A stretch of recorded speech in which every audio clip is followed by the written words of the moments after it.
ubundi iyo hanuriwe n'umuntu mutaziranye biba ari byiza cyane.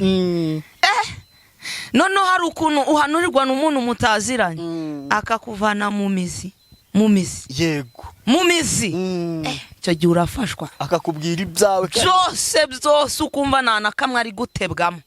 Ubwo rero icyo gihe urafashwa cyane rwose. Yego n'uwo muziranye Imana iba yamutumye sibyo, ariko nta gufashwa cyane nk'umuntu mutaziranye. bivuga ngo niyo wagiye mu butayu hayigihe uhahura n'uwo mutaziranye akaguhanurira cyane rwose. Ni nk'uwo nahuye nawe ejo. Byagenze ute? Ejo nahuye n'umuntu tutaziranye, n'umuntu w'Imana tutaziranye, arambwira ndavuga nurakoze Uwiteka.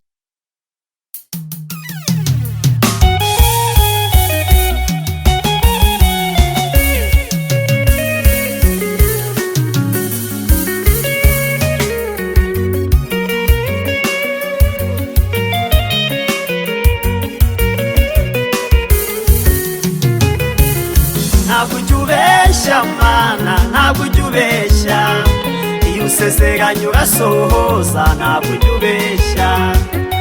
ujubeshya Mana narabibonye iyo usezeranye urasohoza. Ntabwo ujubeshya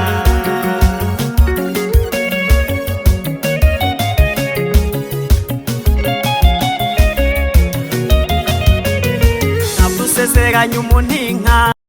Yes, reka tubasuhuze abakunzi ba Concorde TV show aho merose mu Rwanda mu ntara enye ndetse no mu mujyi wa Kigali.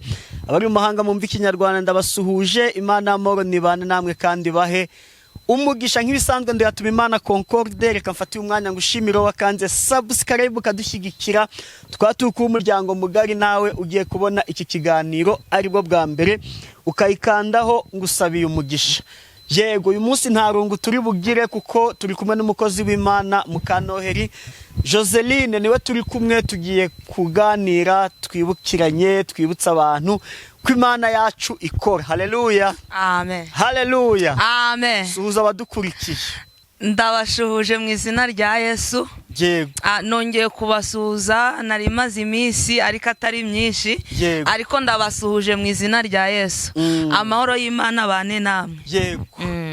Promotion yo gusuhuza abantu batanu uravuga mu izina. Basuhuza batashye batanu. Uwa mbere nsuhuje umugabo wanjye. Yego nakomere aherereye. Yego ndamushuje cyane. Uwa kabiri nsuhuje ababyeyi banjye. Yego. Ndabashuhuje. Uwa gatatu nsuhuje uwo bita Alfonsina. Yego. Ndamusuhuje mu izina rya Yesu. Yego. Ukurikiyeho nsuhuje uwo bita Miriam uherereye mu nce za Kigali. Yego. Nawe ndamushuje. Hasigaye bangahera? Umwe.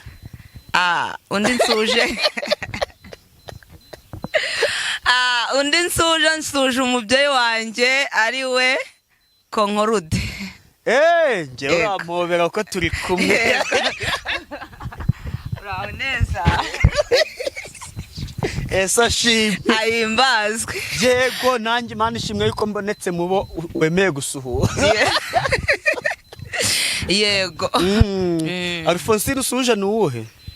Na Alfonsine umukozi w'Imana. Dusaba Imana Alfonsine. Yego ndabizi muri inshuti cyane. Ndamushuhuje. Yego. Sine namubwiye ngo aze dukora ikiganiro ambwira ko yagiye mu bukwe. Yego. Nifurije kugira ubukwe gutaha ubukwe neza. Yego. Yego rero Imana iguha umugisha. Senge ubwo nsuhuze bandera. Nanjye ngira abantu nsuhuza. Yego pe basuhuze. Urabinyemereye? Ndabikwemereye. Eka nifate. Oyada. Ntabwo wakwifata. Ahubwo basuhuze. Basuhuze mbatashye. Yego nsuhuje uwitwa Nsengimana Fulgence. Siwumva. Bo ntabwo muzi, ntabwo turabona nacyo cyo mukundira ikiganiro cyose arakireba. Ahongera akanashyiraho na commentaire. Yego. Nakwizera Adeline abo bantu. Yego. Nuvanga ubwo iyo ntabonye comment zabo ubwo ndavuga nubwo ikiganiro ntibakirebye nkavuga ntibabaye iki reka nsuhuza abo ngabo ntago turabonana ariko Imana nifasha tuzabonana ariko buri unyemereye hari abantu nasuhuza nta kibazo suhuje ababyeyi banjye bari hansi ndabashuhuje pe ntabwo mbavuze mu izina ariko ababyeyi banjye bari hanze se ko hari henshi mbe Joseline bariyizi oya pe hanze ni hanini niba udashaka kuvuga amazina ariko uvuga igihugu baherereye hari abari muri Zambia hari abari muri Australia yego hari n'abandi bari Canada abo bose ndabashuhuje yego abari muri Canada Australia na Zambia nibasuhuje ubwo abari mu Bufaransa abari mu Budage hari abari muri Congo hari Burundi abo bose nyine ndabasuhuje amahoro y'Imana ganze kuri bo yego hari undi nibutse ndasuhuza Nzayisenga Claudine yego nawe ndamusuhuje nawe ni umukunzi wa Concord TV show ndasuhuza niyo nshuti Providence abo n'abantu bakunda gushyiraho comment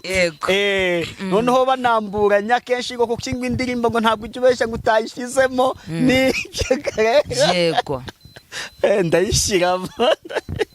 ndayishyiramo abo bose ndabasuhuje reka dusenge uga ngo Imana ize kubana natwe muri iki kiganiro iminota isigaye ni myinshi turi twenyine twayivugamo ibidakwira ariko Imana iri kumwe natwe twayivugamo ibikwiriye kandi byahembura abantu yego kadusenga Imana Yesu turagushimye urera urakiranuka uri umukozi w'umuhanga uri sambi tarumba twongeye kugushima wabanye natwe ndetse mu gihe cyashize wabanye natwe no mu gihe nk'iki ngiki wabanye natwe izina ry'Uwiteka nirishimwe nongeye kugushima mwami ko nongeye guhura n'umubyeyi wacu ari we Konkorude turi bazima izina ryawe nirihabwe icyubahiro aka kanya turi imbere yawe unyemerere ubane natwe mwami unyemerere udukoreshe iby'ubutware unyemerere imbaraga zawe zitwuzure ndetse mwuka wera wawe aganze kuri twe kubera kuri Imana ishoboye byose reka ibiravugirwa aha hantu tubivuge tubibwirijwe nawe ijambo turavugira aha hantu ariko Yesu turivuge turibwirijwe nawe ntabwo nasengera ijambo kubera ko ijambo ryawe rirera ahubwo reka abagiye kumvira ijambo ndetse nanjye ugiye kurivuga ubashe kutweza mu izina rya Yesu icyo duheje ni Satani n'abadayimoni twirukanye imyuka mibi gukora k'umwanzi turakwirukanye imbaraga z'ikuzimu turazinanije ahubwo duhamagaye imbaraga z'ijuru ngarizo zibana natwe zidukoresha iby'ubutware urakoze Yesu urakoze kutwemereye urakoze data ko ubashije kuduha ijambo ryo kuvuga ndetse imitima y'abantu ikagubwa neza urakoze mbisabye mbyizeye mu izina rya Yesu amen Joseline karame amakuru ni meza meze neza Imana ishimwe pe uheruka gusengera mu butayu ryari ejo niyo niriwe ejo niriweyo yego akamaro ko gusengera mu butayu kuri wowe naka buriya umuririmbyi aravuze ngo muze mwenyine twiherera yego ngo munsanga ahantu hatari iki hatari abantu ni ukuvuga ngo akamaro mbona ko gusengera mu butayu ubundi no mu rugo wahasengera ariko mu rugo uko byasa kose ntabwo wakwisanzura nk'uko wakwisanzura mu butayu sibyo rata iyo uri mu butayu ikikuremereye cyose urakivuga ndetse ukatura udafite ubwoba cyangwa udafite impungenge nk'abantu uri kubasakuriza nyine hari abantu bameze nk'utyo uri kubabangamira ariko iyo uri mu butayu uravuga ukerura ugatabaza Uwiteka ukayibwira ikikuruhije n'ikikuremereye yego none se iyo uri mu butayu ukunda gusengana n'abantu cyangwa uragenda nyine uba wihereye uri wenyine cyangwa iyo ngeze mu butayu mbanza nkiherera njye nyine nkahamagara Imana nkayibwira ntuwiteka wanyemereye ko njya muri ubu butayu, unyemerere n'aka kanya ubane nanjye mu ubu butayu, sibyo? Nkayisenga nkagira n'ijambo ritoya nsoma, narangiza nkajya ahitaruye. Ushaka ko aza kudusengane araza tugasengana, ugasanga habaye nk'igiterane. Yego uri umuhanuzi. Yego nawe ukunda guhanurirwa. Yego ari guhanurirwa n'umuhanuzi muziranye no guhanurirwa n'uwo mutaziranye, aho wumva wizeye cyangwa ufashijwe n'iryari? Ubundi iyo uhanuriwe n'umuntu mutaziranye biba ari byiza cyane. Noneho hari ukuntu uhanurirwa n'umuntu mutaziranye akakuvana mu mizi. Yego mu mizi. Icyo gihe urafashwa, akakubwira ibyawe byose ukumva nta kamwe ari gutebwamo.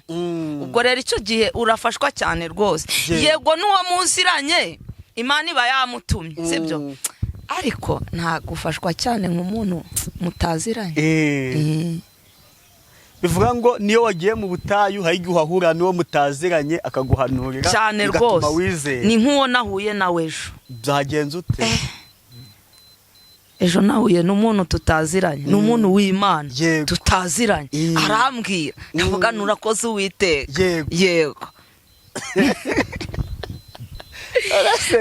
urabona nkanjye. Yego mbo turaziranye, bimwe mu bibazo byanjye urabizi, nanjye ibyawe ndabizi. Yego ubu rero umpanuriye ntabwo nabyizera ariko bitose Joseline ntiyanyifuriza ikintu kibi. Yego ubundi ntabwo yenda kumpanurira ngo intambara, arampanurira ngo ni amahoro. Ni amahoro. Honora avugane nyine nta marangamutima yamukoresheje, ntabwo ari Imana ibimubwiye tu. Yego niko abantu tumera, niko tumeze. Yego pe cyane. suhuze n'abantu bahamagara umuhanuzi wese mba nakore. Ariko Mana yanjye niko bimeze. ngo avuga ati hari uwo twasenganye ariko nura nawe ndamukeneye dusengane. Nyine umuntu aba ari gutangatanga hose pe. Yego kandi noneho iyo wahanuriwe na benshi ukumva bari guhuza ku kintu kimwe, bigufasha kugira ute, bigufasha kwizera pe cyane. Bigufasha kwizera. Yego mw'iminsi uheruka guhanura? Byabura guhanura gusa. Uheruka guhanura ryari? Wahanuriye nde? Byarasohoye cyangwa cyategereje? Byarasohoye. Ni ukuvuga ngo ni umunsi umwe byabaye. Nasengeye umuntu uwo munsi, igitangaza gihita kigira ute, gihita gikoreka. Yego byari bimeze ute? ubundi ni umubyeyi wari wafashwe n'umutima. Yafashwe n'umutima, igihe kigeze abura umwuka, nyine tubona neza ko birangiye. Yego ni ukuvuga ngo yari afite agahinja, icyo yakoze yarambwira ati mpekera uyu mwana. nkabona byansi. Rambwira ati rero Joseline mpekera uyu mwana, nje ndi kumva ubuzima bwanjye buri ahantu habi. Ndangije mbwira Imana mu mutima, Imana nubwo uyu mubyeyi ari kuvuga ko ubuzima bwe buri habi, ariko icyo cyo ntago nkimwijeje ko buri habi, ariko icyo mwijeje cyo ni uko ubuzima bwe buraza kugaruka. Amen. Yarambwiye ati akira uyu mwana, arangije ajya mu buriri biranga, arangije ati mamagarira umugabo kuko we ntabwo yarashoboye no kumuvugisha. Yewe ni umugore aragushaka cyane byihutirwa. Byagenze bite? Ndaceceka. Mu minota nk'ibiri nagiye kubona mbona umugabo yaraje. Ubwo nari mpetse umwana, ndangije ndasenga mu mutima. Buriya hari ukuntu usenga, sinokwa ngo narasenze, naravuze ni none Uwiteka uyu mubyeyi mu kanya gato nk'ako guhumya ko yarari muzima, bigenze bite? Numva ngize ikibazo. Kandi none Mana uyu mubyeyi nagira ikibazo, ngiye barandeba gute?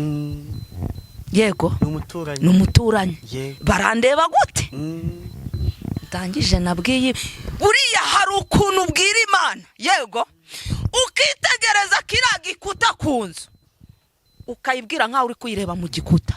Yego nabwiye Imana ntumva twumvikane, buriya reka nkubwire, iyo uri kumva nta kintu cy'icyaha kiri kugukoronka mu mutima, wemerewe kubwiza Imana ukuri. Yego narebye mu gikuta nyegereye, ndangije mbwira Imana, ubwo umugabo atangiye guhamagara ngo bamujyane kwa muganga kuko umwuka wari usa nk'uwaheze. Ndangije mbwira Imana ntuwiteka, warambwiye ngo ningusaba uzampa, turi kumvikana? None nanjye ndagusabye sahizi, wanyemerera ugakiza uyu mubyeyi ntibamuvane hano akaba muzima? Nabizi icyunzwe kandi nta muntu wari kumenya ko ndi kuvuga.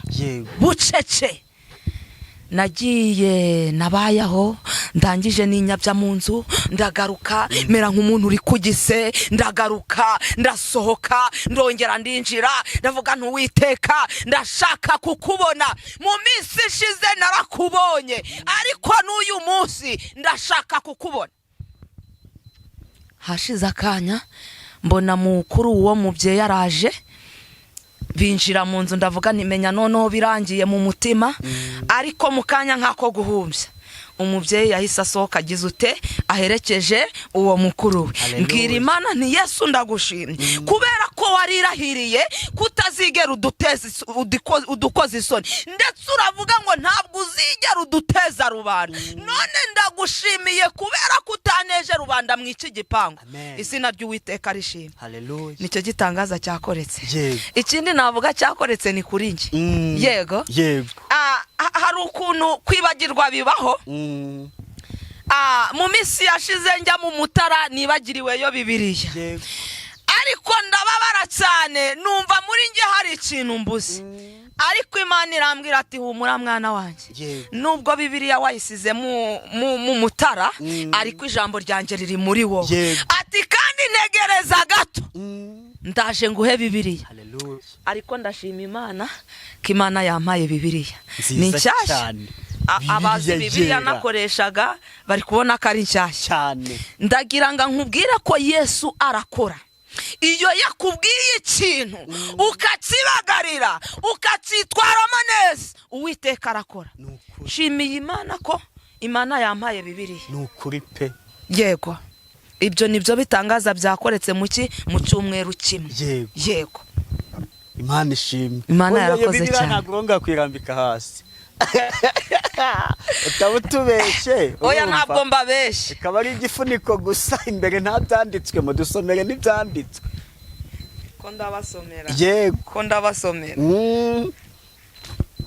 Ijambo rya Nyiribihe ngibitse. Ijambo rya Nyiribihe ngibitse. Yego tugiye gusoma hano ijambo riri muri Yesaya 50. Turahera ku murongo wa mbere. Yego kadusome mu izina rya Yesu. Amen. Haranditswe ngo Uwiteka arabaza ati, urwandiko rwo gusenda nyoko namusendesheje rurihe? Cyangwa se mubombereyemo umwenda uwo nabahayeho ingwate, uwo nabahayeho ubwishu ninde? Dore mwaguzwe muzize ibyaha byanyu, kandi ibicumuro byanyu nibyo byasendesheje nyoko. Haleluya. Amen. Haleluya. Amen. Turakomeza. Yego. Kabiri. Ubwo nazaga niki cyatumye nagira uwo masanga, nahamagara hakabura unyitaba. Haleluya. Amen. Imana ishimwe. Amen. Ngo mbese ukuboko kwanjye kuraheze byatuma kutabasha gucungura, cyangwa se nta mbaraga mfite zikiza? Haleluya. Amen. Haleluya. Amen. Hano ijambo rira Uwiteka arimo kumbaza nawe akakubaza, arimo kuvuga ngo urwandiko rwo gusenda nyoko namusendesheje rurihe. Haleluya. Amen. Arongera aratubwira ngo mbese umwenda uwo nahayeho ingwate ubwishu ninde? Dore mwaguzwe muzize ibyaha byanyu, kandi ibicumuro byanyu nibyo byabasendesheje nyoko. Ubwo nazaga niki cyatumye ntagira uwo mpasanga? Nahamagara hakabura uwitaba. Haleluya. Amen. Iri jambo rirakomeye cyane da. Nukuvuga ahantu ngiye gutinda cyane ni ku murongo wa 2. Yego. Hari kutubaza ngo ubwo nazaga niki cyatumye ntagusanga. Haleluya. Uwiteka ari kumbaza nawe akakubaza. Haleluya. Ntabwo ari mwebwe ari kubaza gusa, nanjye ubwanjye ari kumbaza. Uwiteka ari kutubaza ngo igihe nazaga iwawe niki cyatumye nagusangayo? Ko naguhamagaye sinkubone, niki cyatumye utanyitaba? Haleluya. Amen. Imana ishimwe. Niki cyatumye utanyitaba? Yesu yaraje asanga hari ibyo uhugiyemo, asanga amatwi yawe hari ibyo ari kumva bidafite umumaro, asanga amaso yawe hari ibyo ari kureba bidafite umumaro, asanga amaguru yawe yihutiye mu bidafite umumaro. Haleluya. Amen. Niki cyatumye? Niki wabwira Imana? Niki cyatumye aza kugukiza ubwo burwayi agasanga udahari? Niki cyatumye aza kugukiza ibibazo akakubura? Niko Uwiteka ari kutubaza. Haleluya. Amen. Rangije abo ngo mwaguzwe muzize ibyaha byanyu, ongera wisuzume. Uri kuvuga ngo uheze mu butayu. Haleluya. Ariko ntabwo wamenya ikiguhejeje mu butayu. Haleluya. Uwiteka ni uri kutubaza ngo ni umunsi nazaga iwawe niki cyatumye ntagusangayo? Yesu yaraje aratubura. Haleluya. Amen. Imana ishimwe. Yesu yaraje aratubura, aguhamagaye ntiwitaba. Haleluya. Yesu yageze iwawe asanga urajagaraye, asanga numwitayeho, aguhamagaye asanga amatwi yawe ari kumva ibitagira umumaro. Haleluya. Amen. Imana ishimwe. Ihimbazwe. Kanyaruka nsome ku murongo wa 4. Haleluya. Amen. Uwiteka twese ari kutubaza. Wisuzume umenye ngo niki kindajije inkera, niki gitumye uburwayi bwanjye bumperaho, niki gitumye amahoro abuze mu rugo rwanjye, niki gitumye aho Yesu niyaje kuguha amahoro agasanga ntabwo uhari.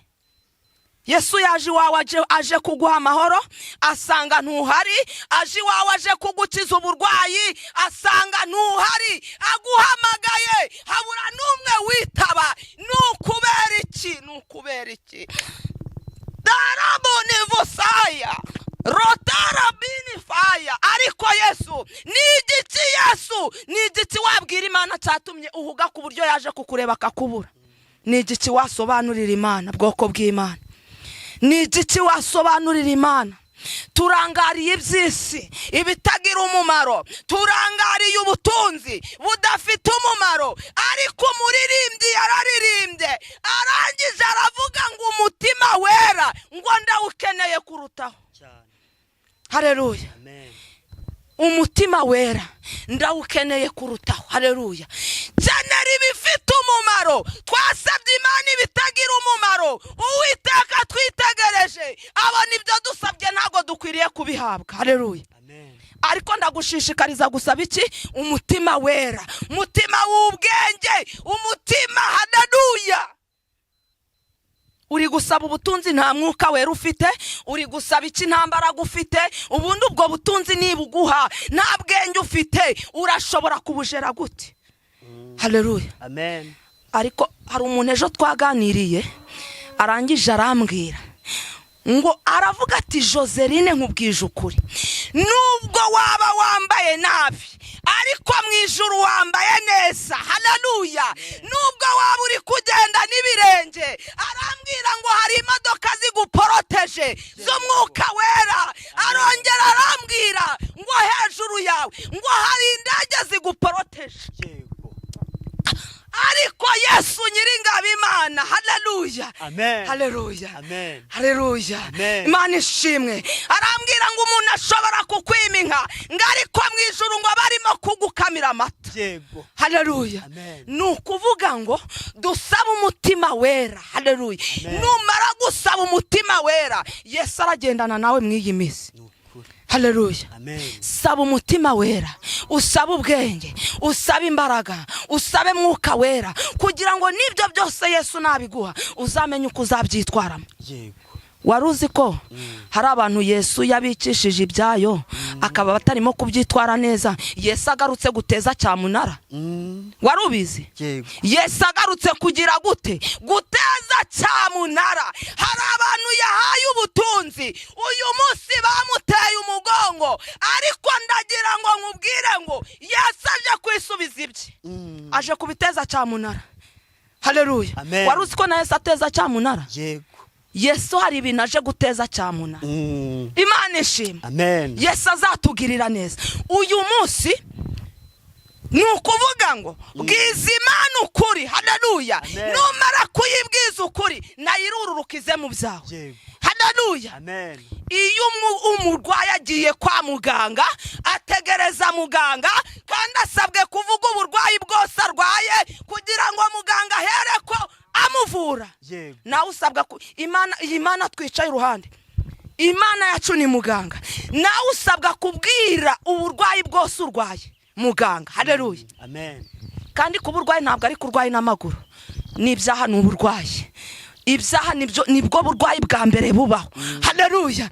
Ariko urasabwa njyewe nicaye imbere yanyu, ariko ndababwiza ukuri, kubera ko Imana dukorera ikunda ukuri kandi igakunda n'uwicisha bugufi. Haleluya. Amen. Saba umutima wera. Ibyo kwirirwa uvuga ngo Mana ndashaka kawunga, ndashaka umuceri, ndashaka visa, ndashaka ibitenge byiza, ndashaka inzu nziza. Haleluya. Nta mutima wera ufite, ni zero. Umubwiriza yabivuze neza, arangije aravuga ngo naritegereje ndareba ngo nsanga byose ni ubusa. Haleluya. Amen. Ibi bintu duhanze amaso byose ni ubusa, ariko umwami Yesu naza agasanga uri gusaba imbaraga, naza agasanga uri gusaba mwuka wera, ntabwo azabura kukurengera. Azavuga ati uyu mwana wanjye yansabye imbaraga, ansaba mwuka wera. Yareba hariya muri depo. Haleluya. Amen. Akabona ntacyo kurya kiriyo, Imana ikavuga ati reka muhereze imbaraga na mwuka wera, nirangiza muhe n'ibitunga umubiri. Yego. Haleluya. Amen. Kubera ko wabanje gusaba iby'ingenzi. Haleluya. Amen. Kubera ko wasabye iby'ingenzi, niyo mpamvu Uwiteka guhaye n'ibyo utasabye, kubera ko hari ikintu cy'ingenzi wagize ute wasabye. Mureke dusabe icy'ingenzi, ariko ijambo ryatubajije ngo ubwo Yesu yazaga iwawe, niki cyatumye atagusangayo? Ni ukubera iki Yesu yaje gukomanga ukamwitegereza ntukingure? Ni ukubera iki? Haleluya. Amen. Uwiteka ari kubabaza bwoko bw'Imana, Uwiteka ari kubabaza, ariko munyemerere musaba umutima wera. Aho gusaba ibitagira umumaro, ni musaba umutima wera. Aho kwirirwa mu udafite umumaro, musaba ubwenge. Aho kwirirwa mu bintu bitanogeye Imana, musaba mwuka wera. Murebe ko Imana itarazi kabana namwe, mwitera Imana umugongo, kubera ko n'uyitera umugongo hari uyikeneye. Ati Yesu nari narakubuze, none naje mwami, naje nyemerera winjire muri njyewe. Haleluya. Yesu namara kwinjira muri wowe, hari ijambo nasomye riravuga ngo niba utabize. Haleluya. Ntushuhe, nube n'akazuyaze, nunakonje, uriki. Haleluya. Uri igiki? Uri igiki? Ibi byose turi kuratisha, iyi myambaro myiza turi kwirirwa turatisha, aya mazu meza turi kuratisha, ibyo byose tuzabisiga. Haleluya. Ariko nuba ufite umutima wera, uwo nguwo uzagendana nawe. Nuba ufite mwuka wera, mwuka wera uzagendana nawo, niwe uba ufite imbaraga uzagendana nazo. Ariko ubwo butunzi bwo mu isi tuzabusiga mu isi niturangiza tugende nk'uko twavutse. Haleluya, amen. mwibikishiriza isengesho kuko ntago rimungwa. Haleluya, haleluya. Saba umutima w'ubwenge, usaba umutima wera, usaba ubwenge. Nusaba ubwenge uramenya uko witwara mu rugo rwawe. Haleluya, amen. Umuririmbyi yaravuze ngo nta bwenge ngo yagiye nta rwandiko, ngazi karinjira nk'uko abandi binjira, ngariko ageze kwire rufite uzaca hese. Urwandiko rw'ijuru ruri, wasabye urwandiko rw'ijuru, urwandiko ufite ruzagucisha kuri bariyeri. Nuruhe. Haleluya, amen. Yesu abane namwe, Yesu abane namwe, kandi Imana ibarengere. Njyewe icyo nabifuriza, njye nkunda kuvuga ngo ntago ndi umukozi w'Imana. Umukozi w'Imana acura igihe. Haleluya, amen. Icambere umukozi w'Imana nta jambo aba afite kwa shebuja. Haleluya, nuko mutuma kandi agakora icyo bamutumye, ntabwo aba yemerewe kwinjira mu byumba. Haleluya, nige bamuhejeje mu gikoni, ariko umwana w'Imana, haleluya, amen, haleluya, ateta kuri se icyo ashaka akagihabwa, akisanzura mu nzu. Ngiye ndi guharanira kuba umwana w'Imana, ntabwo ndi guharanira kuba umukozi w'Imana. Haleluya, umukozi w'Imana baramusezerera amaramasa akagenda uko yaje. Ariko mwirinde musange mutagwa mu mosha, kubera ko ibyo kubagwisha mu mosha birahari. Haleluya, amen. Mube maso bwoko bw'Imana. Iri ni ryo jambo narimba afitiye, mwakire neza ijambo ry'Imana. Turaryakiriye ijambo ry'Imana udusomeye muri Bibiliya nshyashya. Ariko Yesu wenda gukunda daddy, I love you daddy. Ariko ma yego, Imana ishimwe. Reka tugane ku musozo. Yego, mukozi w'Imana, mwana w'Imana, yego, tugusabe uduhe nimero none turangiza udusoreze n'isengesho. Yego, nimero ni 078 666 456 89. Mwami Yesu turagushimye, ubanye natwe, ukoze iby'ubutware ku buzima bwacu, ndetse ndagushimye kuduhaye ijambo ryiza. Ndagushimye ko iri jambo ririmo kudukangura, ndetse dusanze twarasinziriye, dusanze twararangaye, dusanze waradusuye uratubura, dusanze waraduhamagaye uratubura. Ariko aka kanya twemeye ko tugiye kukugarukira mwami. Izina ryawe nirihabwe icyubahiro. Nyemerera ugarura ubwoko bwawe, nyemerera ubane nabo, nyemerera ubarinde, nyemerera ugutwi kwabo ukuziburire kukumva, ndetse amaso yabo uyahumurire kukureba. Mu izina rya Yesu Kristo, reka buri mwe wese umuhereza amaso yo kunywa kugira ngo ashire inyota mwami, kubera kuri nyiribihe. Reka iri jambo uzaryumva wese rizagira aho rimukura, ndetse rigera naho rimujyana. Mu izina rya Yesu, reka bose ubanyambitsire imbaraga, reka bose ubamere mwuka wera, reka bose ubahereze umutima wera, kubera kuri nyiribihe. Urakoze kubikoreye kuyubahisha mwami wanjye, mu izina rya Yesu, amen, amen.